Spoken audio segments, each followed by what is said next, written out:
माझ्या भीमान केलं.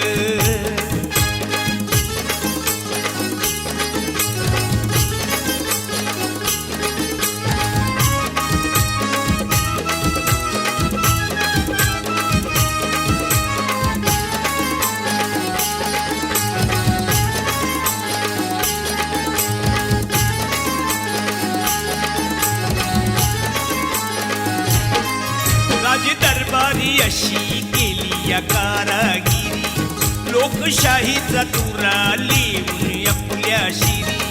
राज दरबारी अशी केली या कारागिरी, लोकशाहीचा तुरा लिहून आपल्या शिरी. कायद्याचं कार्य महान, कायद्याचं कार्य महान, माझ्या भीमान केलं. झिजून जीवाचं रान माझ्या भीमान केलं.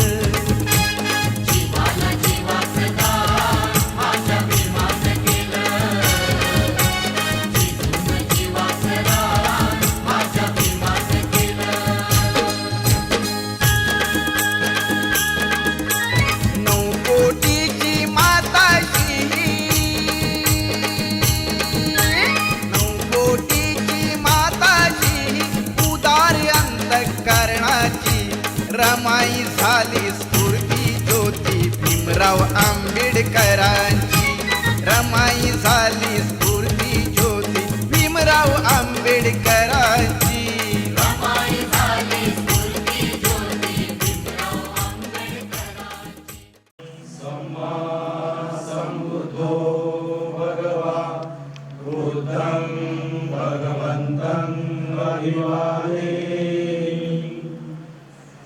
स्वाखातो भगवता धम्मो धम्मं नमस्सामि. सुपरिपन्नो भगवतो सावक संघो संघं नमामि.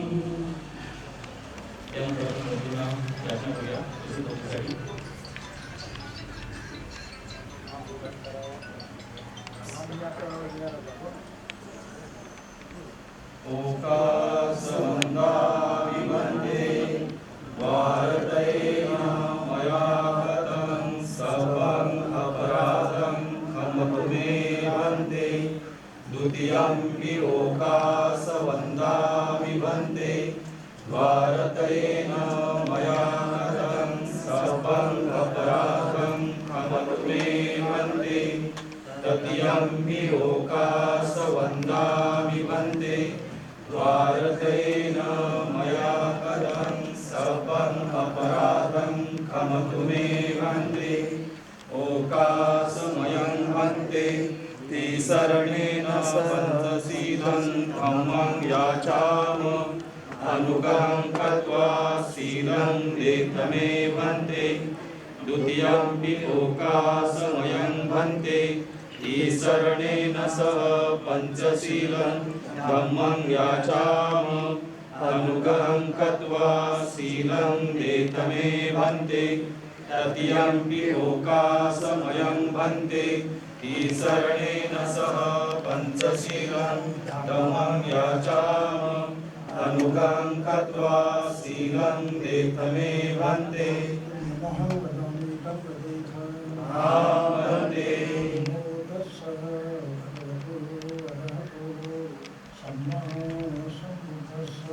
नमो तस्स भगवतो अरहतो सम्मा सम्बुद्धस्स.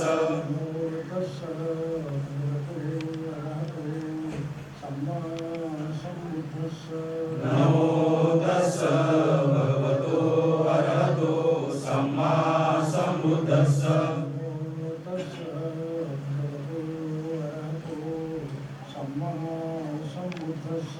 नमो तस्स भगवतो अरहतो सम्मा सम्बुद्धस्स. बुद्धं शरणं गच्छामि. धम्मं शरणं गच्छामि.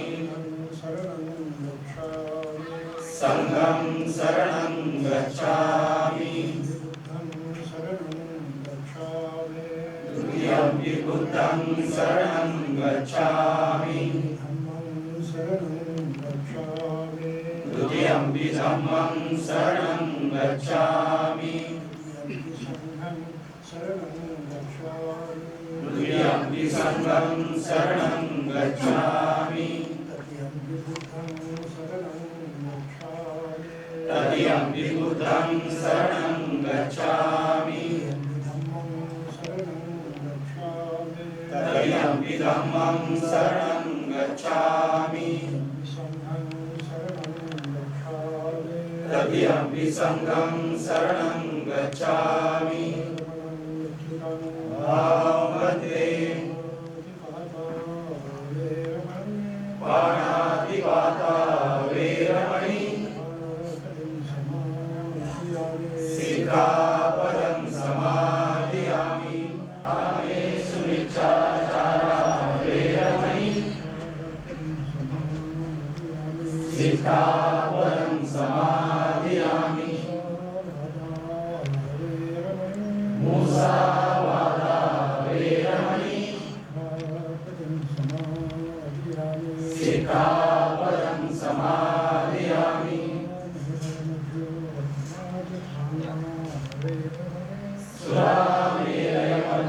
सुरामेरयमज्जपमादठाना वेरमणि सिक्खा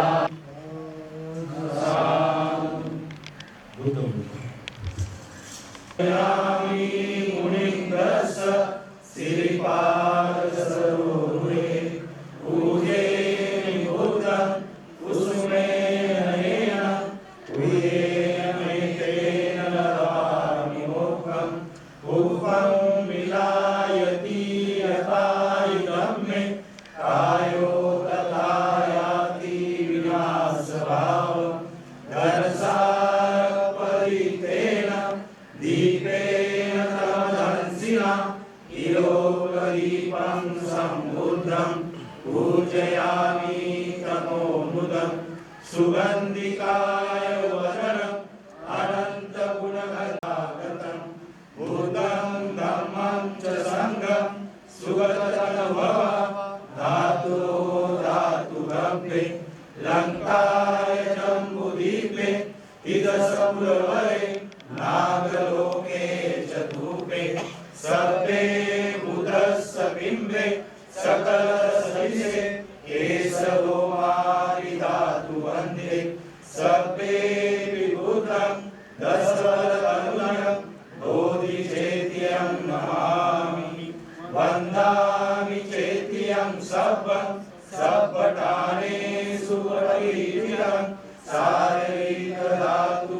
महाबोधि बुद्धरूपं सकलं सदा त्रिरत्नवन्दना बुद्ध संपन्नो सुगतो लोकविदु अनन्तरो पुरुषसहस्राणि सत्ता देवमनुष्याण बुद्धो भगवाति बुद्धं जीवितं यावनिर्वाणं शरणं गच्छामि ते च बुद्धा अतीता च ते च बुद्धा अनागता पचुपन्ना चे बुद्धा अहं वन्दामि सर्वदा नत्ति मे शरणं हयं बुद्धो मे शरणं वरम् एतेन सच्चवचेन होतु मे जयमङ्गलम् उत्तमङ्गेन वन्देयं पादपशुवरुत्तमम् बुद्धेयो गरितो दोषो बुद्धो कमतु तं मम यत्किञ्चिरतनं लोके विद्यति विविधा बुद्धु रतनं बुद्धसमन्नत्ति तस्मात् सोऽति भवन्तु मे यो सन्निसिन्नो गर्भोऽधिमूले मारं ससेनमति विजेत्वा सम्बोधिमागच्छि अनन्तयानो लोकोत्तमोगणं प्रणमामि बुद्धं धम्मगुरुवन्दना स्वागतो भगवता धम्मो सन्निधितो अकालिको ये पश्चितो उपनायको पश्यतं वेदितव्यो विहुनीति धम्मं जीवितं यावनिर्वाणं शरणं गच्छामि हे च धम्मा अतीता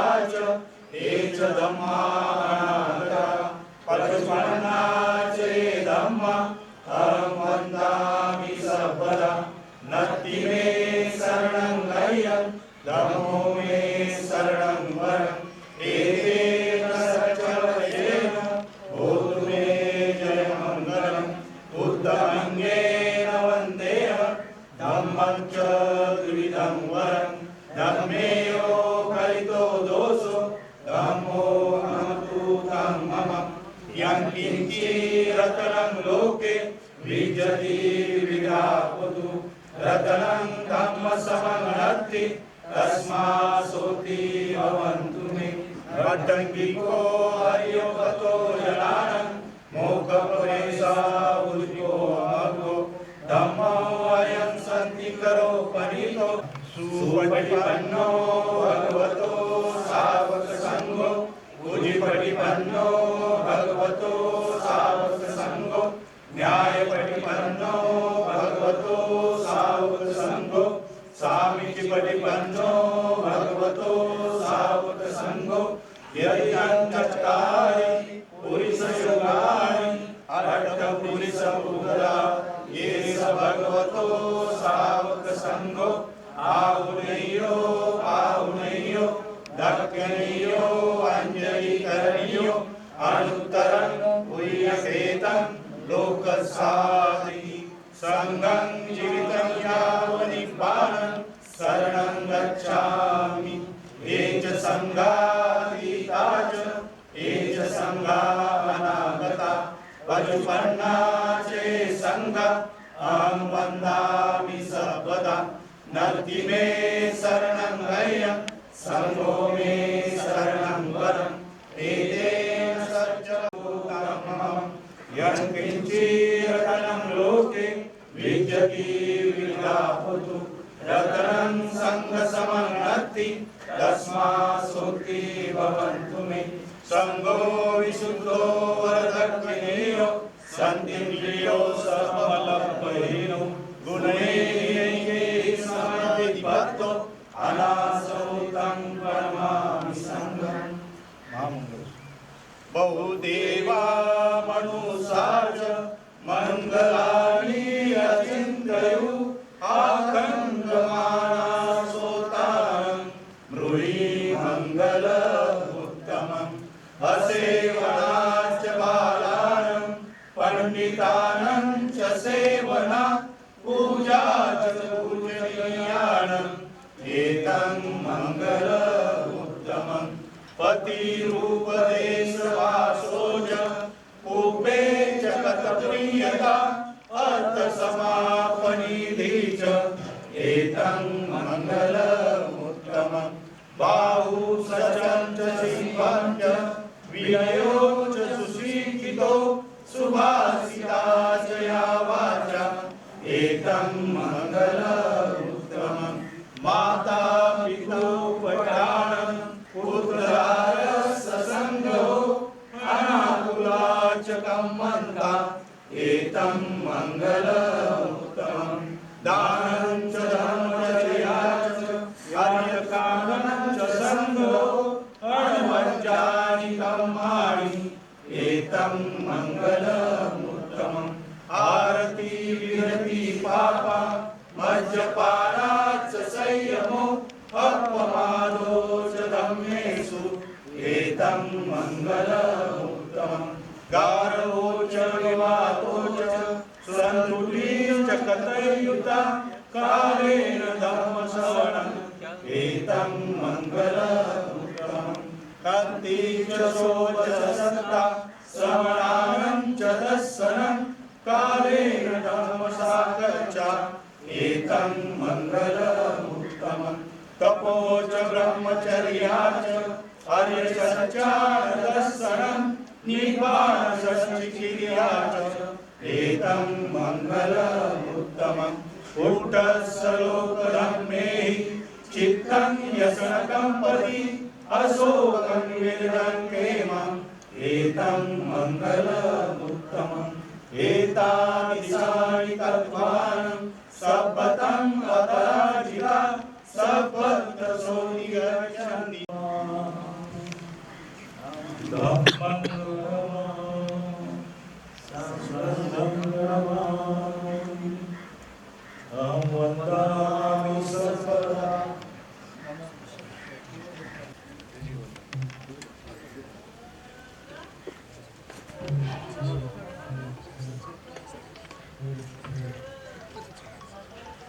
या आजच्या कार्यक्रमाला उपस्थित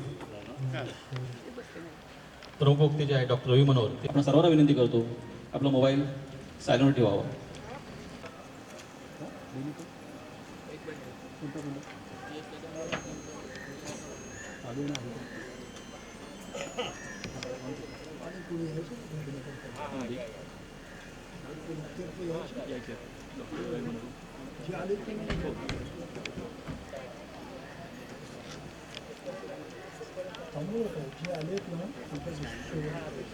मानवाचा परिपूर्ण आदर्श तथा वेगळ्या भागात आलेला आहात. कोणी नागपूरहून, कोणी कोल्हापूरहून, कोणी मुंबईमधून, कोणी नवी मुंबईतून, ठाण्यातून, कल्याणमधनं अशा अनेक भागातनं आपण लोक आलेला आहात. आपण आपला प्रवास अगदी सुखात झाला असेल अशी आशा आहे. आपणा सर्वांचं पुन्हा एकदा स्वागत. आणि आजच्या आपल्या कार्यक्रमाला आपले वक्ते जे आहेत थोडंसं उशीर होते परंतु ते ऑन द वे आहेत. जे वक्ते आले त्यांच्या आपण सुरुवात करत आहोत. मी मालिनताई कविरत्न यांना विनंती करतो की त्यांनी सुरुवातीचं प्रास्ताविक करावं. तथागत भगवान गौतम बुद्ध यांना तिवार वंदन. बोधिसत्व डॉक्टर बाबासाहेब आंबेडकर यांनाही तिवार वंदन. उपस्थित आपले सर्वांचेच कल्याण मित्र भदंता विमलकीर्ती गुणश्री यांना ही वंदन, सदैव वंदन. तसेच भिक्खू संघ जे आहेत यांनाही वंदन. उपस्थित सर्व माझ्या बंधू भगिनींना माझा जय भीम. आज ॲक्च्युली आपण असं बघायला गेलं तर सेमिनरीला 19 वर्ष झालेली आहेत, पण कर्जत मुक्कामाला 2 वर्ष झालेले आहेत. तर आपण ह्या सोहळ्यामध्ये सगळेजण सहभागी झालेलो आहोत. खरं पाहता जर असं बघायला गेलं तर Mahanag Shakyamuni Vidyasan Buddhist seminary doctor Babasaheb Ambedkar यांच्या संकल्पनेनं साकार करणारी भारतातील पहिली बौद्ध सेमिनरी आहे. याचे जे संस्थापक आहेत ते भदंत विमलकीर्ती गुणश्री हे आहेत. यांनी नागपूर मुक्कामी केली होती ही सेमिनरी सुरुवात. त्यानंतर काही कारणास्तव तिकडनं ती शिफ्ट झाली आणि ती इथे कर्जत मुक्कामी आहे. भारतातील पहिली बौद्ध सेमिनरी याचेच संस्थापक जे भदंत विमलकीर्ती गुणश्री यांनी कर्जतलाही आता ही सुरू केलेली आहे.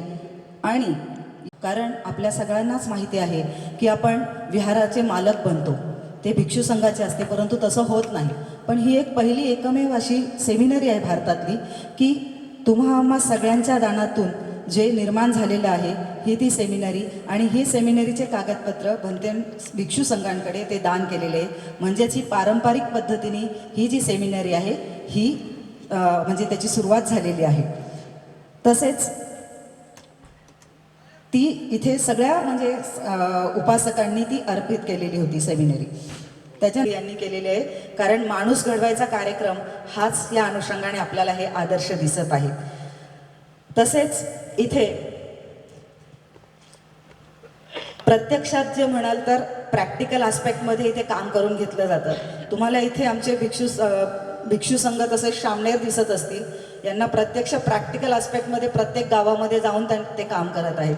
ही खूप मोठी बाब आहे जी आपण इथे सुरू केलेली आहे. आणि असेच सेमिनरी भंतेंच्या अनुषंगाने सगळीकडे स्थापन होत. सेमिनरीचं मुख्य आता हे काय आहे तर 1 वर्षाचं शामनेर प्रशिक्षण दिले जाते इथे. त्यानंतर त्या शामनेरांची उपसंपदा ही पारंपरिक पद्धतीने थायलंडला संपन्न होती. 4 वर्ष भिक्खू जीवन व्यतीत करून समाजसेवा करतात आणि प्रॅक्टिकल आस्पेक्टमध्ये ते त्यांचं लाईफ जगत असतात. त्यासाठी वयाची कुठलीही अट नाही आहे. सेमिनरीत प्रवेश करायचा असेल त्यांना एक महत्त्वाची गोष्ट आहे की त्यांचे ते सुदृढ असले पाहिजे, हेल्थवाईज सुदृढ असले पाहिजे. तसेच ज्यांना या सेमिनरीमध्ये भाग घ्यायचा आहे त्या लोकांचं मानवतेसाठी काम करण्याची प्रबळ इच्छा असली पाहिजे, जिद्द असली पाहिजे, जिज्ञासा असली पाहिजे, तळमळ असली पाहिजे. अशीच लोक चिकाटीने या सेमिनरीमध्ये काम करू शकतात. त्यांची धडपड असली पाहिजे. अशाच लोकांना इथे प्रवेश दिला जातो. तसेच मी चला तर मग आज आपण आदर्श समाजाचा घटक बनूया आणि आज आपण येथे भंतेंच्या ज्या प्रवचनातून आपण त्याचा स्वाद घेऊया. नमो बुद्धाय, जय भीम. मला संधी दिल्याबद्दल धन्यवाद. आणि आता मी माझा हा जो माईक आहे तो आमचे बंधू संतोष कुशलवर्धन यांना पुढील कार्यक्रमासाठी देते. धन्यवाद सर. धन्यवाद ताई, छान अशी प्रस्ताव केल्याबद्दल. यानंतर आपणा सर्वांना जाणीव आहे की भारतामध्ये जर का उद्धमाचा प्रचार प्रसार करायचा असेल तर त्यासाठी प्रशिक्षित भिक्षू आणि प्रशिक्षित उपासक असणे गरजेचं आहे. ही बाबासाहेबांची संकल्पना आज तागायत म्हणावी तेवढी ताकदीनं पुढे आली नाही. पण यासाठी जर आपण पाहिलं असेल बारकाईनं, यासाठी पहिल्यांदा प्रयत्न महानाग साख्यवीर विद्यासनाच्या माध्यमातून भजन विमल कीर्ती गुणसे यांनी केला आहे. धम्मक्रांतीच्या सुवर्ण महोत्सवी वर्षी म्हणजे सन 2006 वर्ष या साली भंतेंनी नागपूर या ठिकाणी ही सेमिनरी सुरू केली आणि या सेमिनरीच्या माध्यमातून अनेक म्हणजे शेकडो लोक, त्यामध्ये भिक्षू त्याचबरोबर उपासक प्रशिक्षित झाले आणि आज वेगवेगळ्या ठिकाणी ते त्या पद्धतीनं त्यांच्या पद्धतीनं प्रचार आणि प्रसार करत आहेत. ही एक आपली जमेची बाजू आहे. यानंतर मी आपल्या ज्या वक्त्या आहेत त्या डॉक्टर मिता कंगावणे मॅडम यांना विनंती करतो. त्याच्या अगोदर डॉक्टर मिता कंगावणे मॅडमच्या डिग्र्या ज्या आहेत ते मला एवढ्या वाचता येणार नाहीत, एवढ्या डिग्र्या त्यांच्याकडे आहेत. खूप चांगल्या पद्धतीने शिक्षण घेतलेलं आहे आणि तुम्हाला सांगायला हरकत नाही की त्यांनी हा त्यांचा आपल्यासोबतचा तिसरा कार्यक्रम आहे. त्या भारतीय बौद्ध महासभेच्या खूप मोठ्या कार्यकर्त्या आहेत, संघटक आहेत, एक नेरूळमधले चांगल्या महिला मंडळाच्या अध्यक्ष आहेत आणि नियमितपणे सामाजिक धार्मिक कामामध्ये सतत त्या कार्यरत असतात. तर मी जास्त त्यांची ओळख न करून देता मी त्यांना विनंती करतो की त्यांनी आपल्या वक्तव्याला सुरुवात करावी. Gangawane madam please.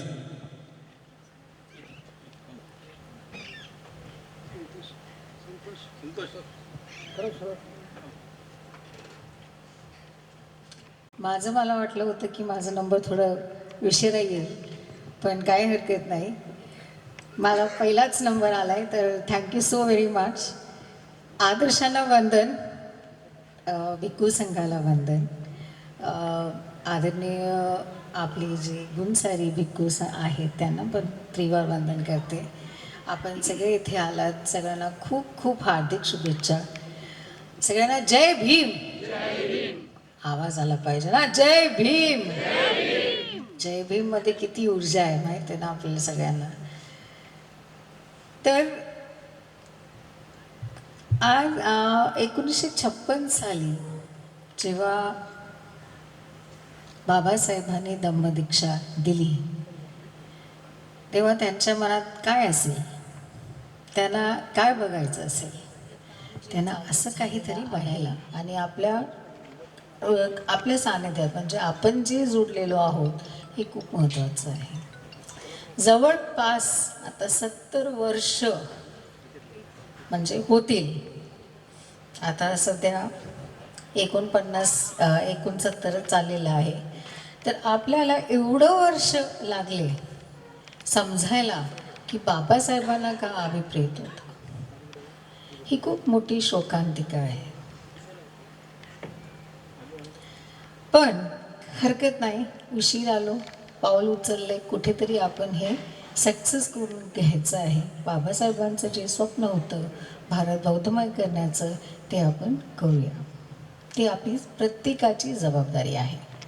आता प्रत्येकाची जबाबदारी म्हणजे काय, बाबासाहेबांनी आपल्याला धम्म दिलं. धम्माचे त्रिरत्न कुठले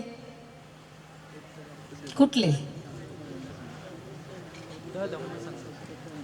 त्रिरत्न आपले धम्माचे कुठले, बुद्ध, धम्म आणि संघ. पहिलं पण मी सांगितलं होतं की जगात बुद्धाने फक्त एकच आणि एक बुद्ध आहे ना. कुठे गेले, कुठल्याही देशात जातो आपण, बुद्ध एकच आहे ना. त्यातलं धम्म म्हणजे बुद्धांची शिकवण जे आपण शिकतो ते किती आहे, ते पण एकच आहे ना. पंचशील कुठल्याही देशात गेलं तीच असणार आहे ना, ती वेगळी होते का, नाही. मग संघ किती असले पाहिजे, एकच संघ असला पाहिजे आणि तो बुद्धांचा संघ आहे. ते आता किती संघ झाले? आमच्या एरियातच 4 संघ आहेत. एवढंसं एरिया.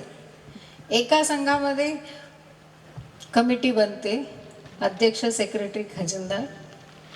त्यानंतर ती अशी जागा घेतात. ती जागा घेऊन त्याच्यावर आपल्याला काम करायचं आहे. पण काम कसलं होतं? कुठलं काम करतोय आपण? ती जागा घेऊन, अशी जागा घेऊन सेमिनरी बांधतोय का? मुंबईमध्ये 100% ती जी जागा आहे विहारांकडे, ती अधिकृत असो अनधिकृत असो, ऑथराइज्ड ऑर अनऑथराइज्ड, त्याच्यावर काम काय चाललंय हे कुणी बघायचं आहे? I really have a question की म्हणजे हे जे विहार आहेत, एवढे आम्ही शेकडो विहार बांधलेले आहेत, त्यांना आपण विहार नाम दिलेलं आहे, त्यात भिक्खू आहेत का? विहार म्हणजे भिक्खूंना राहण्याची सोय जागा असते. आपण बांधले बुद्ध मंदिर, फक्त आणि फक्त बुद्ध मंदिर. बाबासाहेबांनी असं वाटलं असेल का की नाही, हे याने माझ्या लोकांनी मंदिर बांधावं, त्याला विहार म्हणावं आणि त्यात राजकारण करावं, हे अभिप्रेत होतं का बाबासाहेबांना? विहार बांधले. आता विहार ते चुकीचं, आपण त्याला टॅगच चुकीचं आहे. कारण विहार म्हणजे जिथे भिक्खू संघ राहतो त्याला विहार म्हणतो, जसं आपण हे याला विहार म्हणू शकतो. बुद्ध मंदिर बांधतोय, त्याला टॅगलाईन आपण विहार दिलंय. भिक्खू तर नाहीच, पण तिथे भलतंच राजकारण चालतं. मोठे मोठे आपण मंदिर, आणि मंदिरमध्ये हॉल, म्हणजे हॉल कशासाठी? That's not community hall, that is लग्नाचा हॉल. मला ह्या जागेला मला थोडं काहीतरी मेंटेनन्स करायचं आहे. मग मला काय करायचं, त्या हॉलला मी भाड्याने द्यायला सुरुवात केलेली आहे. हे मी सध्या बघत आहे. जे पावित्र्य आहे एका विहाराचं, एका मंदिराचं, ते राहिलेलं नाही. Babasaheb wanted a community center. Community center in the sense, Babasaheb actually wanted की त्यामध्ये आपल्या लोकांचं, आपण त्यांना शिक्षण देऊ, त्यांना काय गरज आहे, त्यांच्या गरजा आपण डिस्कस करू, त्यांच्यासाठी काय समाधान करू शकतो, तसं कम्युनिटी सेंटर आपण तयार करू. There is no community centre. आणि ही सुरुवात कुठून होणार आहे? माझ्याकडूनच ना. नाही, ते अध्यक्ष आहे ना, त्यांनी काय काम केलेलं नाही. एवढे 5 वर्ष पदावर होते, पण काही काम काय ते केलेलं नाही. पण आपण काय काम केलेलं आहे का? बुद्ध, धम्म आणि संघ, याच्यासाठी आपण स्वतःला आपलं निरीक्षण करायचं आहे की मी काय कॉन्ट्रीब्युशन केलेलं आहे. बाबासाहेबांनी मला दिलेला धम्म, त्याचा मी कसा उपयोग केलेला आहे, त्याला कसं समजून घेतलेलं आहे, कसं मी माझ्या जीवनात ते उतरवलं आहे. दॅट्स व्हेरी इम्पॉर्टंट ना. व्हॉट बाबासाहेब वॉन्टेड वॉज की धम्म आपल्याला दिलं. आपण बुद्धाने त्यांचा धम्म वाचलाय का? एक्झाम घेतली, आत्ताच एक्झाम घेतली. चला 10 प्रश्नपत्रिका आणली मी. आता 10 प्रश्नांचा आपण करून बघूया किती लोकांना उत्तर येते त्यामधलं. He gave us a path, he has given us a path. त्यांनी आपल्याला मार्ग दाखवलेला आहे, पण तो मार्ग आपण आपल्या सोयीनुसार त्याला वापर करत आहोत. That's very very sad. जो शोकांतिका आहे. तर आपल्याला जर कॉन्ट्रीब्यूट करायचं आहे तर काही 5, मला वाटतं हे खूप महत्त्वाची 5 डिस्कशन्स आपण आता करणार आहोत. पहिलं आहे धम्म दीक्षा घेणे. Very important. माझी धम्म दीक्षा झालेली आहे का? माझ्या घरच्यांची धम्म दीक्षा झाली आहे का? दिस इज व्हेरी इम्पॉर्टंट. आपण धम्म दीक्षा घेतल्यानंतर आलेलो आहोत. 14 ऑक्टोबर 1956 साली धम्म दीक्षा दिली गेलेली आहे आपल्याला. जरी मी बौद्ध परिवारात जन्माला आले तरीही मला ती धम्म दीक्षा घ्यायची आहे आणि त्याची अट आहे की माझं वर्ष 18 असलं पाहिजे. प्रत्येक बौद्धांनी धम्मदीक्षा घ्यायची आहे. एकदा तो 18 वर्षाचा झाला 18th बर्थडेला नियम केलं पाहिजे आपण की त्याचा 18वा बर्थडे आहे ना, आज त्याची धम्मदीक्षा झाली पाहिजे. The day he becomes 18 years he becomes a Buddhist. He realizes that this is my responsibility. I am a part of a community. I have something to give back to society. This is Buddha, this is Dhamma, and this is Sangha. Needs to start from there. एकदा तो 18 वर्षाचा झाला की आपली म्हणजे एक उपासक उपासिकांची आई वडिलांची ही जबाबदारी आहे की हा 18 वर्षाचा जेव्हा बर्थडे आहे माझ्या मुलाचं, लेट्स डू अ धम्मदीक्षा फॉर हिम. तेव्हा आपण केक कापतो, मोठा पार्टी वगैरे हे ते करतो. धम्मदीक्षेला किती वेळ लागतो? आपण सगळ्यांनी घेतली हार्डली 10 minutes. 10 मिनिटात तो कार्यक्रम होतो. भिक्खूंना आपण आमंत्रित करावं. बाबासाहेबांनी तर भारतीय बौद्ध महासभेच्या सभेच्या माध्यमातून आपण एकमेकांना दीक्षा देऊ शकतो. It has been so simple. बाबासाहेबांनी आपल्या लोकांसाठी सगळं काही मार्ग एकदम सोपं करून ठेवलेला आहे, मध्यम मार्ग करून ठेवलेला आहे. कुठेही अडचण नाही आहे. धम्मदीक्षा देणे इट्स अ सिम्पल प्रोसेस. हे करणं खूप खूप गरजेचं आहे. So the first thing is धम्मदीक्षा प्रत्येकाने घेतली पाहिजे. 22 प्रतिज्ञांचं ज्ञान असणं गरजेचं आहे, जे बाबासाहेबांना अभिप्रेत होतं. आजच्या मुलांना बाबासाहेब माहीत आहे का? बुद्ध माहीत आहे का? They go to an English school, convent school, त्यांना तिथे काहीच माहीत नसतं. Seriously I am asking this to every one of you.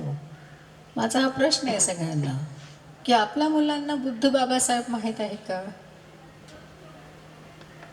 कोण त्यांना शिक्षण देणार आहे? मग आपलं कम्युनिटी सेंटर आहे ना, बाल संस्कार शिबिर, तिथनं सुरुवात करावी लागेल की नाही? तर जिथे जिथे विहार आहे तिथे तिथे बाल संस्कार केंद्र असणं गरजेचं आहे. तिथनं सुरुवात झाली पाहिजे. पहिली सुरुवात तर घरातून झाली पाहिजे. आईनी वडिलांनी त्रिसरण पंचशील रोज त्याला वधवून घ्यायला पाहिजे. त्याला समजतंय नाही समजतंय काय हरकत आहे ना, वधवून घ्या ना.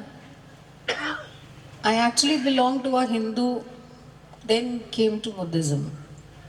मी हिंदू धर्मातून बौद्ध धर्म वाचून स्वीकारलेला आहे. आता प्रत्येक धर्माचं ज्ञान असणं बाबासाहेबांनी पण सांगितले की you should know what's happening. एक तुम्ही चिकित्सा करा की प्रत्येक धर्मात काय घडते, काय होते. हिंदू धर्मात असो, मुस्लिम धर्मात असो, ख्रिश्चन धर्मात असो, मुलांना लहानपणापासून ठासून ठासून गणपतीची आरती येत असेल. Muslims send their kids to learn Arabic. शाळेत अरेबिक भाषा नसते, पण त्यांच्या मदरसामध्ये अरेबिक भाषा शिकवली जाते आणि प्रत्येक मुसलमान जो आहे आपल्या मुलांना त्या मदरसामध्ये अरेबिक शिकण्यासाठी पाठवतो. एव्हरी ख्रिश्चन बॅप्टिझम करून घेतो आपल्या मुलांच्या चर्चमध्ये जाऊन. प्रत्येक शुक्रवारी बघितलंय, प्रत्येक शुक्रवारी मदरसाच्या मुस्लिमांच्या बाहेर रांगा लावून ते प्रत्येक शुक्रवारी न विसरता, म्हणजे एकदम अशी गर्दी कुठून येते काय माहीत अचानक. प्रत्येक Sunday if you go to any church त्यांची मास असतेच. आणि हिंदूंचं तर मी सांगते दर संध्याकाळ सकाळ आरती आपलीच माणसं त्या आरतीला, अर्धी हाफ पॉप्युलेशन आपलंच आरतीला असतो. आणि विहार म्हटलं की 14 एप्रिल आली, 6 डिसेंबर, आणि आता थोडं चालू झालंय, म्हणजे पौर्णिमा केली तर केली, वर्षावास केलं तर केलं, नाहीतर हॉल आहे ना, लग्नाला देऊया आपण. शोकांतिका. We really have to a lot of work friends. मी आपलं पुढचं आपल्याला काय करायचं आहे ह्याचं मला म्हणजे असं वाटतं की आपण सगळ्यांनी मिळून ते करूया. तर पहिलं आहे धम्मदीक्षा घेणं. दुसरं पाऊल आहे नामांतर करून घेणं.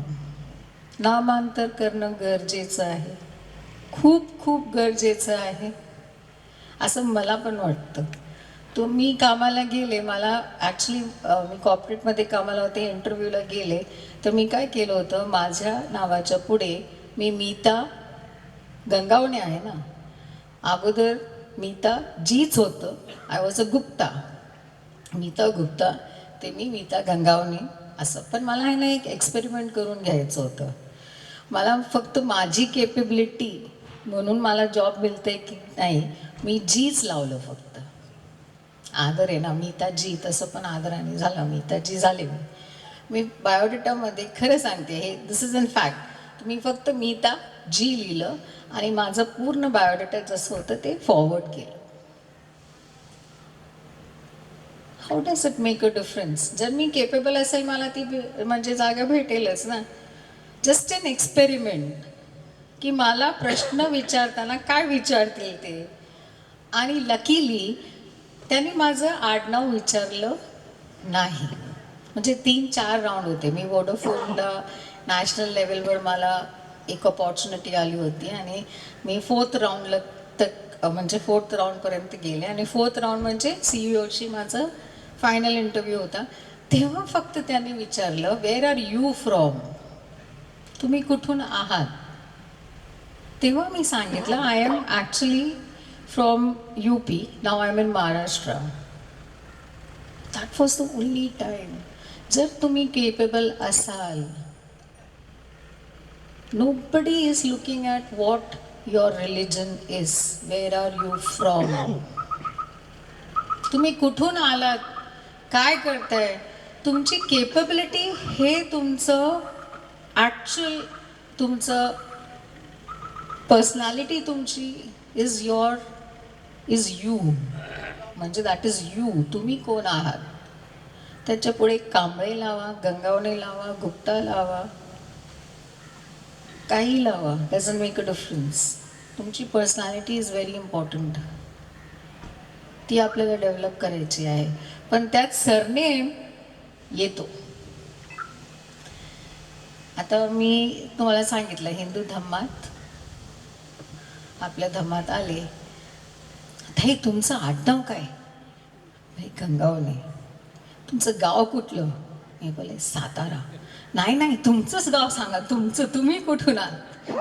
हो, मी दिल्लीवरून आले. मी ॲक्च्युली UP-वरून मायग्रेट झाली मुंबईला. Actually my parents migrated to Mumbai. तरी ते खोदून नाही, तुमचं सांगा, तुमचं. हो, सातारा गाव. नाही, तुमचं गरज आहे का? I am a Buddhist. If you meet any Buddhist, he will say I am a Buddhist. मी महार आहे, मी मांग आहे, मी ब्राह्मण आहे, क्षत्रिय आहे, ते कोणीही विचारत नाही. Your identity is Buddhist. It is absolutely Buddhist. आणि ते पण आता आहे. बुद्धांच्या काळात बुद्धिस्ट म्हणून कुठली रिलिजन नव्हती. तेव्हा हिंदू धर्माने 4 वर्ण, तेवढंच ते होते. There was no religion as Buddhism. Everybody was following Buddha as a guru. ते एकच गुरु होते, त्यांचा आपण ते म्हणजे आपण त्यांचे फॉलोअर होतो. तर बुद्धिझम म्हणून अशी कुठलीही रिलिजन नव्हतं, कुठलाही जात नव्हतं, धर्म नव्हतं. आता सध्या आपल्याला आयडेंटिफिकेशन म्हणून आपण Buddhist, and that is the best identification ना. तुम्ही बुद्धिस्ट आहात हे कसं कळेल? तुमच्या आचरणाने, विचारांनी, काया वाचा आणि मन. तुम्ही कायाने कसे वागतात, वाचाने कसे वागतात, मनाने कसे वागतात, that is what is a true Buddhist is. Your surname does not matter. तरी changing your surname is important.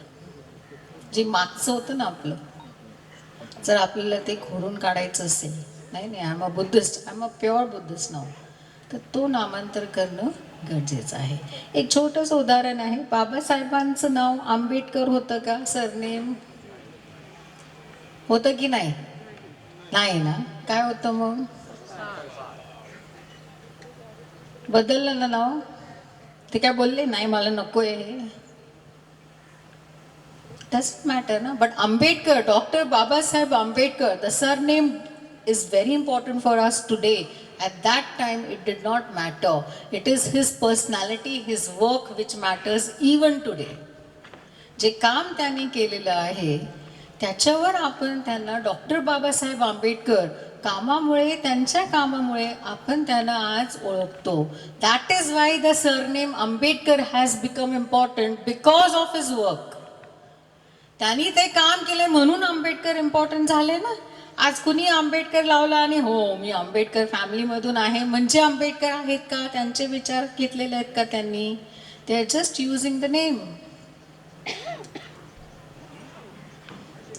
तर सरनेम इज इम्पॉर्टंट. तुमच्या कामाने त्या सरनेमची व्हॅल्यू समजेल. पण पहिलं तुमचं सरनेम चेंज करणं गरजेचं आहे. गंगावणेचं पण नाव मला वाटतं वी हॅव टू चेंज. तर मी आता आपल्या फॅमिलीमध्ये डिस्कस करते, आपण सगळ्यांनी चेंज करूया. सगळ्यांनी हे I think all of us सगळ्यांनी ते आपलं सरनेम चेंज करून एक Buddhist surname, because anyways we are Buddhist right.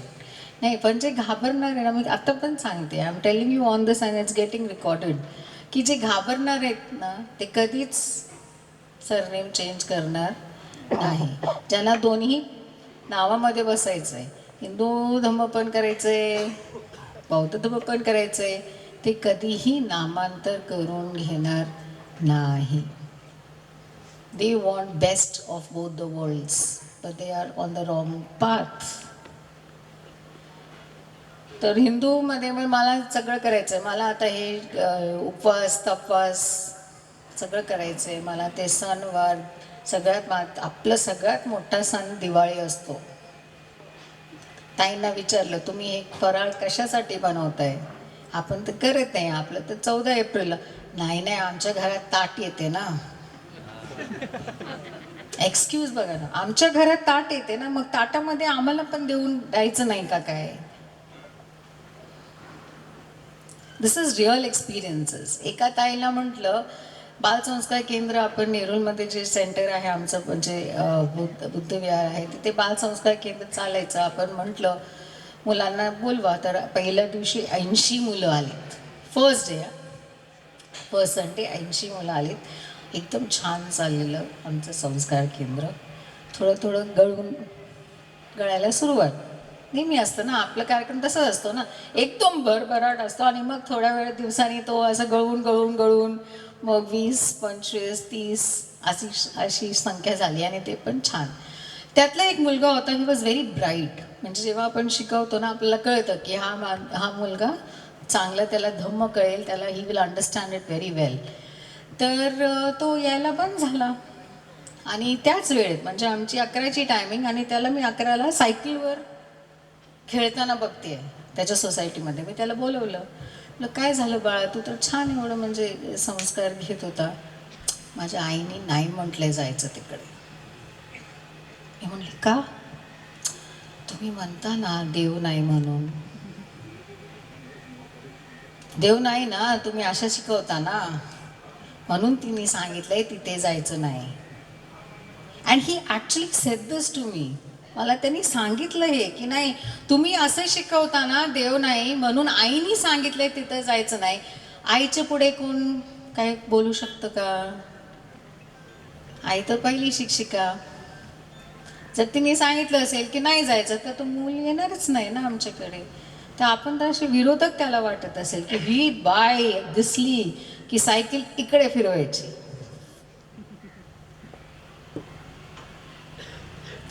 तर महिलांना खरं म्हणजे बौद्धजन महिला विकास संस्था आपण स्थापन केलेली, त्याचं कारण हेच होतं की महिलांना जे धम्म पोचायला पाहिजे होतं अजूनही ते धम्म मिळालेलं नाही.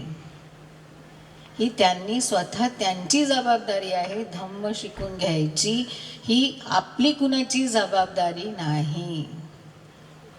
हे एक्सक्यूज देऊ नका की मला माहीत नाही काय करायचं. आता तर एवढे ऑप्शन्स अवेलेबल आहे. जेव्हा मी सुरुवात केली होती धम्म शिकायला तेव्हा एवढं ऑप्शन्स नव्हते. मी पहिलं सगळ्यांना विचारलं बाबा बुद्ध धम्म काय, धम्म काय, धम्म काय, बुद्ध कोण, बिकॉज मला काहीच माहीत नव्हतं. बुद्ध कोण, आंबेडकर बाबा कोण, कोणच माहीत नाही. तर मी आता सुरुवात कुठून करायची. मग मी बोलले चला आपल्या लोकांनाच विचारूया. नाही नाही आम्ही तुम्हाला सांगू. विहारात गेलो, हो हो आम्ही तुम्हाला सांगू. पण कोण सांगते, कोणच नाही. सुरुवात तिथून झाली. मग मग मला कुणी सांगितलं तुम्ही एक काम करा, तुम्ही विपासनाला जाऊन या. मी बोला आता विपासना काय असते, ही काय भानगड आहे बाबा. तर बोले नाही विपासनाला जाऊन या तुम्हाला कळेल. And that is the moment when I booked my self. मला म्हटलं नाही मला एक मुलगा आहे तर आय हॅड अ चॉईस ना टू गिव्ह हिम धम्म. कुठला धम्म द्यायचा, हिंदू धम्म द्यायचा की बौद्ध धम्म द्यायचा. ना ॲज अ मदर, एक शिक्षिका म्हणून त्याचा आपण यू आर ॲक्च्युली इव्हॅल्युएटिंग की कुठला धम्म माझ्या मुलाला द्यावं. एक आई म्हणून, एक शिक्षिका म्हणून मी बोले चला आता आपण बुद्ध धम्माचं थोडं अभ्यास करू. And that's where it started. माझी सुरुवात झाली ती विपासना तिथून. विपासना करून आले की वाटलं की नाही महिलांना हा धम्म कळायला पाहिजे, आपल्याला तो धम्म कळायला पाहिजे. आणि तिथून ती सुरुवात. ते मॅम आलेला आहे, please ma'am please come stage.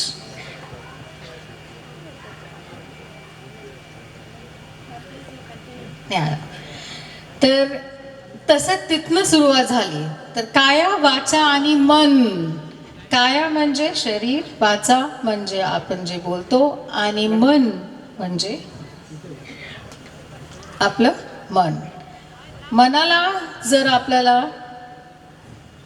Train करायचं आहे, meditation is the only way. Let's do that. Okay, so that's very important. तर पहिले झालं धम्मदीक्षा, दुसरी झाली नामांतर, तिसरं आहे शील पालन करणं. जसं मी म्हटले की रोज उठून आपण पंचशील घेतलं पाहिजे. एव्हरी मॉर्निंग उठल्यास आपलं दिनचर्या संपवायची आणि रोज पंचशील घेतलं पाहिजे. मुलांना पण वधून घेतलं पाहिजे. उपोषणचं आपल्याला माहिती आहे ना, तर आठवड्यात एक उपोषण असतं तेव्हा अष्टशील घेतलं पाहिजे. That is the third thing we have to do. शील जेव्हा आपण आपल्यासाठी बोलत राहू आपण ऑटोमॅटिकली ते करत राहणार आहोत. चौथं आहे वारंवार एकत्रित येण्याची गरज आहे आपल्याला. जसं मी म्हटले सुरुवातीला, संघ एक असणं महत्वाचं आहे. संघामध्ये भेद करणं खूप चुकीची बाब आहे. देवदत्तानी हे केलेलं आहे. देवदत्तानी केलेलं आहे की संघात भेद केलेला आहे, तो पहिला आला नाही. संघ भेद करणं हे सगळ्यात चुकीचं आहे. माय स्ट्रॅटेजी ऑफ वर्किंग इज, माझ्यासाठी बुद्ध एक आहे, धम्म एक आहे, संघ एक आहे. कुठल्याही संघाने सांगितलं आम्हाला असं असं काम करायचं आहे, तिथे मीता गंगावणे आहे, कारण तो बुद्धाचाच संघ आहे, धम्माचाच संघ आहे. तुम्ही परके आहात का? पण मी अशी बघते, तू ह्या संघात आहे ना, त्या संघात बिलकुल जायचं नाही, ते आपले नाहीत. अरे ते कसे आपले नाहीत? ते आपलेच आहेत ना. ते काय करतात? ते वेगळं बुद्ध आहे का? ते वेगळे बाबासाहेब आहेत का त्यांचे? नाही, तेच आहेत ना, ते पण माझे बंधू आहेत, ही पण माझी भगिनी आहेत. तर जिथे बाबासाहेब आहेत, बुद्ध आहेत, तिथे आपण करूया, है ना. That's very important. सगळ्यांनी हे लक्षात ठेवा की जिथे बाबासाहेब, जिथे बुद्ध आहे, तिथे आपण आहोत. आपण प्रत्येक एकाच संघाचे आहोत. भिक्खू भिक्खुनी, उपासक उपासिका, आपल्याला ट्रेनिंगची गरज आहे. आणि शेवटचं दान. दान करणं गरजेचं आहे. सगळ्यात मोठं दान कुणी केलेलं आहे? सम्राट अशोकांनी. कुठलं दान केलेलं आहे? मुलगा मुलगी दिलेले आहेत. तो दान आपण देऊ शकतो का? जर दिलं ठीक, नाही दिलं तर आपण आपल्या मुलाला आता दान देऊ शकत नाही ना, कारण तो आता काय समजतो, त्याला समजते की नाही मला नाही जायचं. तर का आपण एका भिक्खूला अडॉप्ट करत नाही? Why don't we adopt one bhikkhu? आपण त्यांचा आपण बघूया ना. आपण तर आता दान मुलाला देऊ शकत नाही, दॅट्स द बिगेस्ट दान. पण जर ते होत नसेल तर why don't we adopt one bhikkhu? त्याच्या शिक्षणाची, त्यांच्या राहण्याची आपण ते करूया ना. एक समाज म्हणून आपण करूया. मी श्रामणेर झालेले मागे 10 दिवसासाठी. जेव्हा मी श्रामणेर झाले 10 दिवसासाठी, मला एवढं म्हणजे कधी कधी असं म्हणजे श्रामणेर झाल्यावर मला कळालं की किती डिफिकल्ट आहे. एक वेळेचा नाश्ता थोडा उशीर झाला, म्हणजे 8 वाजता नाश्ता येतो तो, त्याला 9-10 वाजले. आपण काही करू शकत नाही. जोपर्यंत नाश्ता येणार नाही, कोण मला दान देणार नाही, मी काय ते नाश्ता घेऊ शकत नाही. तर जर समाज माझी काळजी अशी घेत असेल की 8चा नाश्ता मला 10ला भेटत असेल, तर किती भिक्खू भिक्खुनी तयार होतील? That's a big question. तर मला वाटतं दान देणं खूप गरजेचं आहे. सगळ्यांनी संघाला दान द्यावं. दान कुणाला द्यायचं? जे शीलवान आहेत त्यांना आपण दान द्यावं. धम्मदान म्हणजे धम्माचं ज्ञान, तो पण एक दान आहे, आर्थिक दान आहे. आणि जसं मी सांगितलं, एका भिक्खूला जर अडॉप्ट केलं, ते पण खूप सुंदर एक दान आहे. तर असे हे 5 महत्त्वाचे जे पॉईंट्स आहेत, जे प्रत्येक बौद्धाला करायचं. पहिलं धम्मदीक्षा, दुसरं नामांतर, तिसरं शीलवान, शीलाचं पालन करणं, चौथं वारंवार एकत्र येणं संघाच्या द्वारे, आणि 5वं दान देणं. This is the things we need to do. हे आपल्याला सगळ्यांना करायचं आहे. तर मी पूज्य भदंत विमल कीर्ती गुणसारी यांना खूप खूप धन्यवाद देते की आपल्याला हे खूप सुंदर तुम्ही मार्ग दाखवला आहे की जर आपल्याला काहीतरी चांगलं करायचं आहे, दिस इज द प्लॅटफॉर्म. हा एक प्लॅटफॉर्म आहे, ह्याच्या मार्गे आपल्याला पुढे जाऊन काम करायचं आहे. तर सगळ्यांनी ह्याचा लाभ घ्यावा.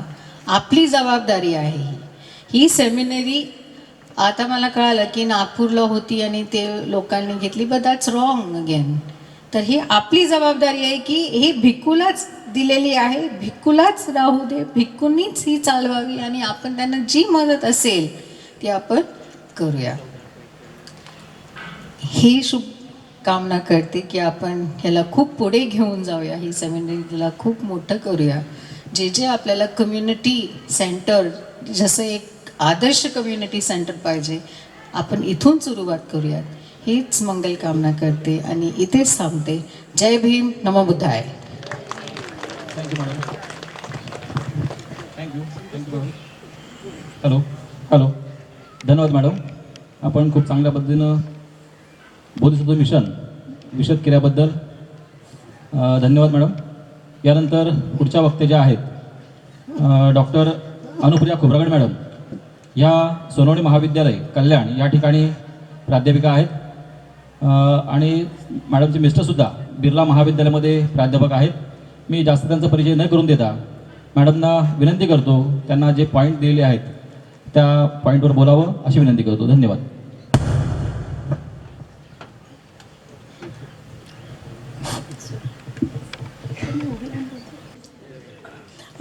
दी बोधिसत्व बाबासाहेब आंबेडकर बुद्धिस्ट अकॅडमी संचालित महानाग साक्यमुनी विद्यासन भारतातील पहिली बुद्धिस्ट सेमिनरी हे अधोरेखित करावंच लागेल आणि धम्मदीक्षा आणि नामांतर अनिवार्य ही जी मोहीम आहे आणि याचे प्रमुख भदंत विमल कीर्ती गुणसिरी आणि इथले उपस्थित बंदेगण आणि इतक्या दुरून तुम्ही सर्व आलेले सर्व बौद्ध उपासक उपासिका आणि माझ्या सोबत जे वक्ते आहेत मॅडम, मी तिकडूनच तुमचं व्याख्यान ऐकत होते आणि सर माझ्या सोबतीला होते आणि ज्यांनी माझं नाव सुचवलं ते Sudhakar Mohod sir, retired custom officer आणि गाडीत त्या दोघांच्या अशा छान चर्चा सुरू होत्या आणि खरंच खूप क्वालिटी टाईम स्पेंड केल्यासारखं वाटलं.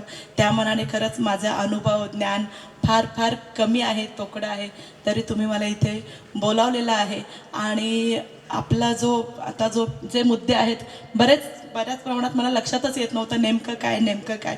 प्रामाणिकपणे मी सांगते मला नेमकं काय आहे, कारण मला ज्यावेळी व्याख्यानाला लोक बोलावतात त्यावेळी तो विषय असतो ना की डॉक्टर बाबासाहेब आंबेडकर जयंती आहे, महात्मा फुले जयंती आहे, स्त्री मुक्ती दिन आहे, सावित्रीबाई फुले दिन आहे, हे काहीतरी वेगळं वाटत होतं मला आणि म्हणून मी आयोजकांना विचारलं काय आहे. सर किती वेळ बोलायचं आहे? 10 मिनिट बोलायचं आहे.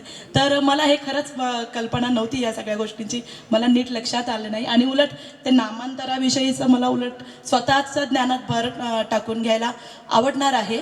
तर मला आता फक्त इथे एक 2-3 मुद्द्यांवर मी प्रकाश टाकेल, बाकी सर बोलणार आहेत, मॅडम देखील बोलल्या की आपण हे जो विहार आहे आणि त्या विहारामध्ये बुद्ध धम्माचं जे आपलं काम आहे त्या कामाच्या संदर्भात जर आपण विचार केला तर म्हणजे डॉक्टर बाबासाहेब आंबेडकरांनी मुंबई इथे सुद्धा जी महार सभा झाली होती तिथे पण त्यांनी आणि मुक्ती कोण पथे या ग्रंथामध्ये सुद्धा सांगितलं होतं की त्यांना कसा धम्म अभिप्रेत होता आणि फक्त 2-3 मुद्दे या 10 मिनिटात कव्हर होऊ शकतील की धम्म परिवर्तन करण्यामागचा जो उद्देश होता तो धम्माकडून धम्माकडे वाटचाल असा त्यांचा नव्हता, तर त्यांना एक सामाजिक परिवर्तन घडवून आणण्यासाठी धम्म परिवर्तन अपेक्षित होतं. त्यामुळे आपलं जे धम्म परिवर्तन आहे ते धम्माकडून परिवर्तनाकडे असलं पाहिजे हा विचार आता आपल्याला इथे विसरून चालणार नाही आहे.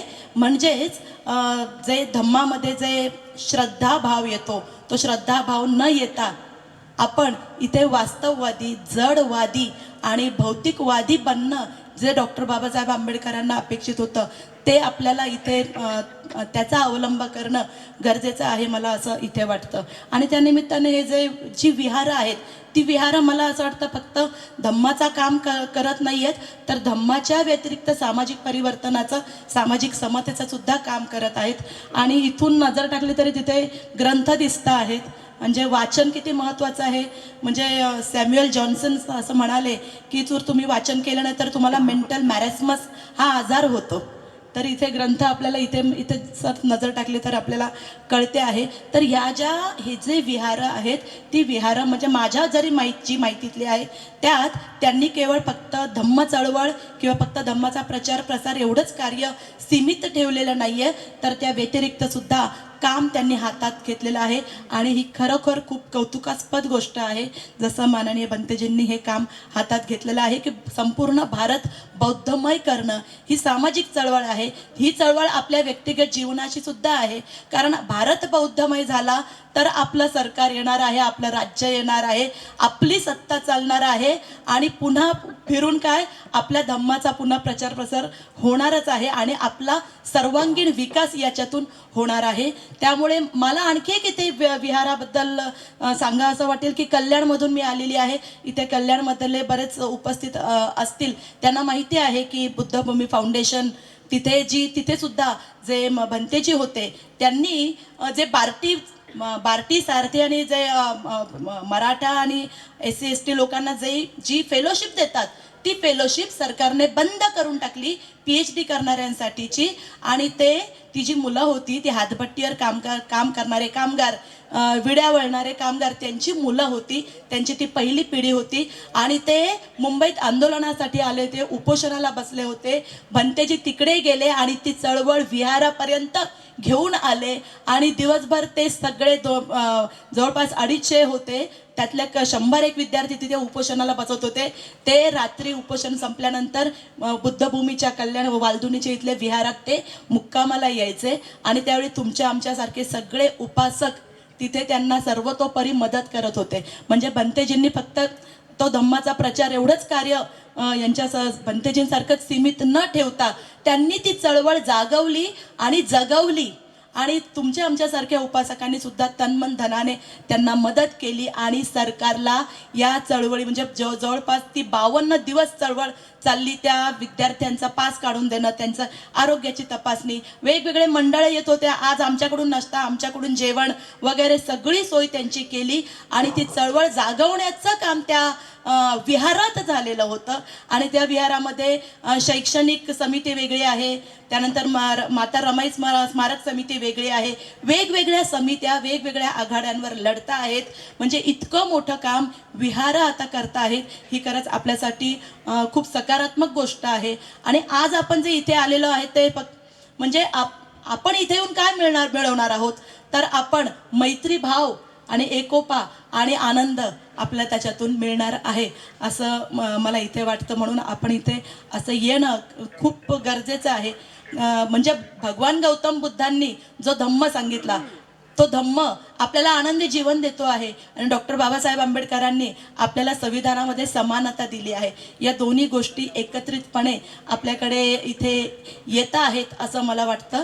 आणि जो धम्म ज्या वेगवेगळ्या यंत्रणा आहेत तो धम्म आता फार वेगळ्या पद्धतीने वळविला जातो आहे, तर त्याबाबत आपण सजग राहणं गरजेचं आहे. म्हणजे पूर्वी आता जी व्यवस्था जी होती त्यावर गौतम बुद्धांनी क्रांती घडवून आणली होती. त्यानंतरचा जो मनुस्मृतीचा काळ आला होता ती प्रतिक्रांती होती. त्या प्रतिक्रांतीला उत्तर जे दिलं होतं डॉक्टर बाबासाहेब आंबेडकरांनी ती पुन्हा क्रांती होती. आणि आता पुन्हा आपण जे मनोवादी जे आहेत, जे विषमतावादी आपण म्हणू, मानवतावादी विरोधात जो विचार करणारे विषमतावादी आहेत ते पुन्हा प्रतिक्रांती घडवू पाहत आहेत. तर त्याबाबत आज आपल्याला जागृत राहणं गरजेचं आहे. म्हणून धम्माचा विचार आणि जो राज्यघटनेतला जो विचार तो समानतेने आता आपल्याला तो चालवता आला पाहिजे. कारण प्रतिक्रांतीमध्ये पूर्वीचं जे होतं की जे आपल्याला विषमतेमध्ये आणि अज्ञानात आपल्याला ठेवलेलं होतं, आता वेगळ्या अँगलने वेगळ्या पद्धतीने आपल्याला विषमतेमध्ये गुलामगिरीमध्ये ठेवण्याचा प्रयत्न केला जात आहे. आणि ही जी धम्म चळवळ जागवायची असेल, आपल्यासारख्या अनेक दाते त्यांनी धम्मदान केलं तेव्हा कुठे हा सगळा कार्यक्रम पार पडू शकला. पण इथे मोठमोठे मेळावे, त्याला कितीतरी 1000 कोटी रुपयांचं अनुदान मिळतं. मंदिरं बांधणं हे सरकारचं काम नसून सरकार ती कामं करत आहेत आणि हे सगळे याच्यात आपल्या खिशातला सुद्धा पैसा जातो आहे, आपल्याला आर्थिक बंधनात ठेवलं जात आहे. त्याच्यासाठी म्हणजे डॉक्टर बाबासाहेब आंबेडकरांनी सांगितलं की तुम्हाला मुक्त व्हायचं असेल तर तुम्हाला शिक्षण महत्त्वाचं आहे आणि तुमचे आर्थिक स्वावलंबन महत्त्वाचं आहे. त्यातून त्यांनी आपल्याला मुक्त केलं. पण आता वेगळ्या पद्धतीने शिक्षणापासून आपल्याला दूर केलं जात आहे आणि आर्थिक स्वावलंबनापासून दूर केलं जात आहे. त्याचं उदाहरण म्हणजे 30 वर्ष झालं जागतिकीकरण येऊन गेलेलं आहे आणि सगळीकडे खाजगीकरण झालेलं आहे. आपण आता पैसा कमवायचा की आपण धम्मासाठी आणि चळवळीसाठी काम करायचं, रोजची विवंचना आपल्यामध्ये निर्माण झालेली आहे. आणि मगाशी मी म्हणाले की आपल्या खिशातून या मेळाव्यांना पैसा जातो आहे. कसा तर इलेक्टोरल बॉन्ड सारखे जे प्रकार होत आहेत त्याच्यामध्ये कसं की कंपन्यांनी पैसे द्यायचे आहेत त्या पक्षांचा कारभार चालवण्यासाठी. त्या कंपन्यांचे एम्प्लॉई आपण आहोत. कंपनी, इन्स्टिट्यूट, संस्था काही असू दे, शैक्षणिक किंवा कोणतीही संस्था, त्याचे आपण एम्प्लॉई आहोत आणि त्या कंपन्या त्यांना करोडोंनी पैसे देत आहेत. ते पैसे आपल्या पगारात ते इन्सेंटिव्ह आपले कमी करतायत, आपले पगार कमी करतायत, ते तोट्यात निघाले तर आपल्याला नोकरीवरून काढता आहेत आणि अशा पद्धतीने यांचे पैसे आपलेच पैसे तिथे वापरतायत. म्हणजे त्या मेळाव्यासाठी जे आता वेगवेगळे कुंभमेळा वगैरे भरतायत त्यात आपला पैसा आहे. आपल्याला असं म्हणता येणार त्यात आपला पैसा आहे. आणि इलेक्टोरल बॉन्ड हे खूप गोंडस नाव त्याला दिलेलं आहे आणि अशा पद्धतीने त्यांनी हे सगळा आपलाच पैसा तिथे वापरलेला आहे. आर्थिकरित्या आपल्याला परावलंबी करून ठेवलेला आहे आणि शैक्षणिकदृष्ट्या सुद्धा आपल्याला दूर केलेलं आहे. म्हणजे आता NEP इतकं सुंदर गोंडस नाव दिलेलं आहे. न्यू एज्युकेशन पॉलिसीच्या अंतर्गत अनेक वेगवेगळे विषय आणलेले आहेत. त्यात आता आम्ही जरी बाबासाहेबांच्या विचारांचे आम्ही आहोत, अनुयायी आहोत, आम्ही धम्माचे प्रचारक जरी असलो तरी सुद्धा आम्हाला नाईलाजाने शिक्षण व्यवस्थेमध्ये गुरुकुल व्यवस्था सगळी ऋषीमुनी त्यांचं मॅनेजमेंट, त्यांचे विचार किंवा त्या काळामध्ये विज्ञान कसं होतं आणि हे सगळ्या जे सण विधी रूढी सगळ्या त्याच्यामध्ये शास्त्रीय गोष्टी कशा आहेत काय सगळं याचं कौतुक विद्यार्थ्यांना सांगावं लागतंय. तो नाईलाज होतोय. अशा पद्धतीने शैक्षणिक पद्धत बदलली जाते आहे. म्हणजे पुन्हा प्रतिक्रांती घडून आपल्याला पारतंत्र्यात आणलं जातं आहे. आपला पैसा आपला राहिलेला नाही, आपली नोकरी आपली राहिलेली नाही, आपल्याला तुटपुंजा पगारात काम करावं लागतंय. अशा ज्या समस्या आहे म्हणजे पुन्हा आपल्याला आर्थिकदृष्ट्या सुद्धा पारतंत्र्यात राहावं लागतं आहे. धर्मसत्ता सुद्धा आपली राहिलेली नाही आहे. कारण धर्मसत्तेमध्ये बघा पुन्हा आपल्याला इथे शेवटी घोडं अडतं ते पैशाजवळ अडतं आणि सत्ताच त्यांची असल्यामुळे धर्मसत्ता सुद्धा तिथे आजकाल प्राबल्य कसलं आहे हे आपल्याला लक्षात येतं आहे की सगळ्या गोष्टींचं प्राबल्य आपल्याला इथे लक्षात येतं आहे. आणि म्हणून आपलं संघटन इथे महत्त्वाचं आहे. मॅडम जसं म्हणाल्या की ज्यावेळेस आपला संघ तयार होईल त्यावेळी आपण काहीतरी शासनकर्ती जमात बनू शकू असं मला वाटतं. आणि एकच मला फक्त गोष्ट या अनुषंगाने मला खूप छान ती कोरिलेट करावी अशी वाटते की एक शेतकरी होता, तो त्याच्या पत्नीसोबत तीर्थाटनाला गेला. त्याने जाताना आपल्या मुलांना 4 मुलं होती त्यांना धान्य दिलं आणि त्या धान्यापैकी एका मुलाने ते धान्य आईवडिलांनी दिलंय म्हणून जपून ठेवलं आणि त्याने त्याला कधीच हात लावला नाही. शेवटी ते